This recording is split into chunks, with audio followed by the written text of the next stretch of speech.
In October of 1913, a 71-year-old man sat down and wrote a letter to a friend back home, explaining a decision that, on paper, made almost no sense.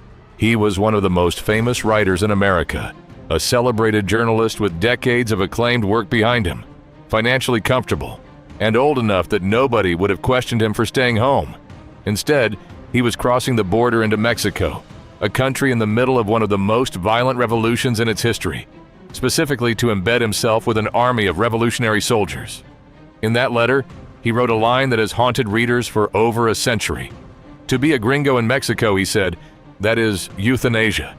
He was joking. He was also, apparently, completely serious. He was never seen again. His name was Ambrose Bierce, and before he vanished into the chaos of revolutionary Mexico, he had already built one of the strangest and most respected careers in American letters.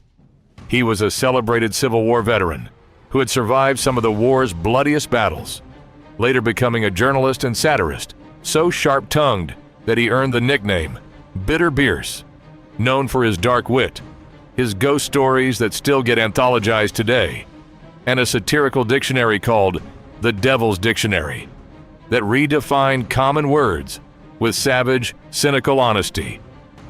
He was, by every account, a man who had spent his entire adult life fascinated by death, violence, and the darker corners of human experience. Someone who wrote about war and mortality with unusual clarity because he had genuinely lived through both. By 1913, Bierce was 71 years old, and by his own account in letters to friends, he had grown tired. Not tired of writing, but tired of the slow, undramatic decline that comes with old age. Tired of watching his body weaken through nothing more dangerous than the ordinary passage of time. He had buried a wife, lost both of his sons under tragic circumstances, and outlived most of the world he'd grown up in. And so, according to the letters he left behind, he made a decision that reads less like recklessness and more like a very deliberate, very specific final act. He would travel through the American Southwest one last time, visiting old Civil War battlefields where he'd fought as a young man, and then cross into Mexico, where the revolution led by Pancho Villa was tearing the country apart, and he would, in his own words, see it firsthand. This wasn't a man wandering blindly into danger without understanding what he was doing. Bierce had spent his entire career writing about war with brutal, unsentimental honesty, and by all accounts, he genuinely wanted to witness one more conflict before he died, not from morbid curiosity alone, but because a violent death in the middle of dramatic historical events seemed, to him, a far more fitting ending than a slow decline in a chair somewhere. His letters from this period are strikingly calm, almost cheerful, for a man supposedly walking toward his own likely death. He wrote to his niece that if she heard he'd been stood up against a Mexican wall and shot, she should know that he considered that a pretty good way to depart this life. The last confirmed sighting of Ambrose Bierce places him in the Mexican city of Chihuahua in late December of 1913, where he had successfully embedded himself as an observer, traveling with Pancho Villa's revolutionary forces, an extraordinary achievement on its own for a 71-year-old American writer. He sent one final letter from that location, addressed to his secretary back home, describing his travels and his intention to continue on with Villa's army toward the city of Ojinaga, where a significant battle was expected to take place. That letter is the last confirmed piece of correspondence from Ambrose Bierce that has ever been found. After it, there is nothing. No further letters. No confirmed sighting. No body. No grave. Just a 71-year-old man who walked into the middle of a war and simply ceased to exist as far as any verifiable historical record is concerned.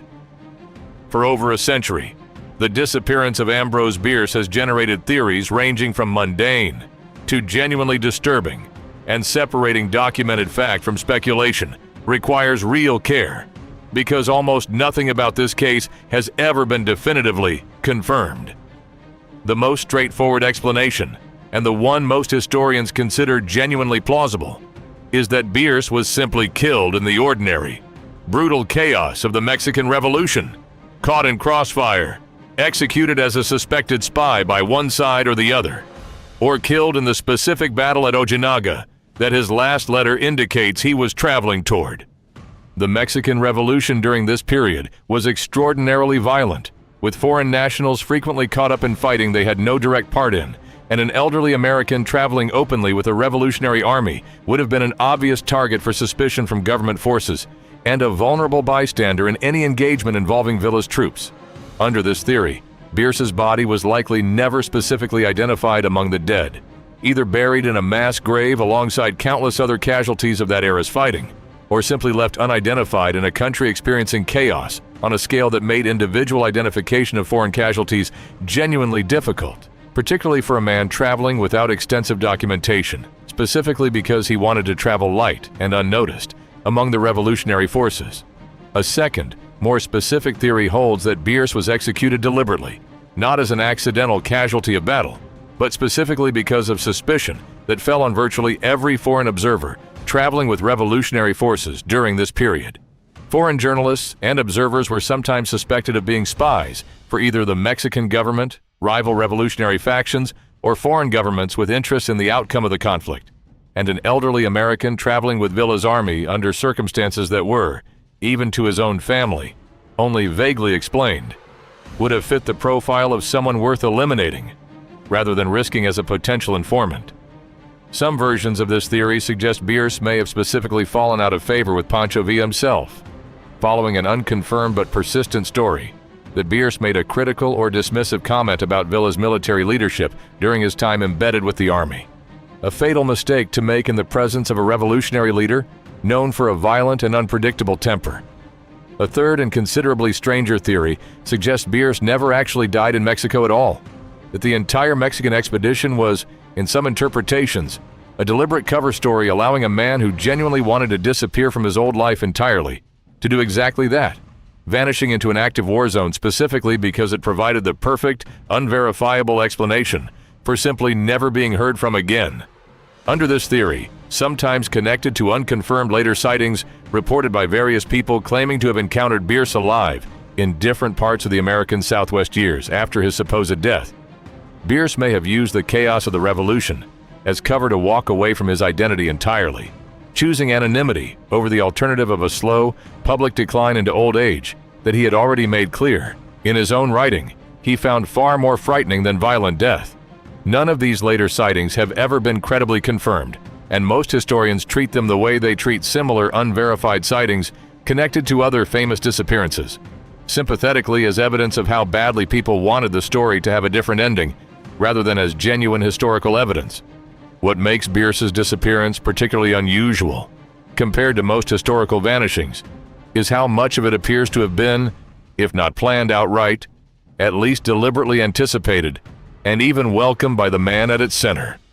Most disappearances leave behind confused, grieving letters from the person who vanished, unaware of what was coming. Bierce's final correspondence reads almost like someone tying up loose ends, settling his affairs, and preparing, calmly and with a level of dark humor consistent with everything he'd written throughout his career, for an ending he seemed to genuinely want, or at minimum, had made complete peace with in advance.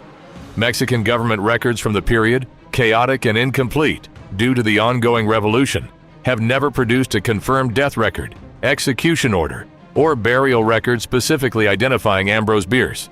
Extensive searches conducted by his family and later by historians and biographers throughout the 20th century turned up nothing conclusive. No witness able to definitively confirm having seen his death. No grave ever identified with confidence as his. Nothing beyond that final letter from Chihuahua and the historical record of the battle he appears to have been traveling toward when correspondence stopped entirely. So the case remains exactly where it sat for over 100 years.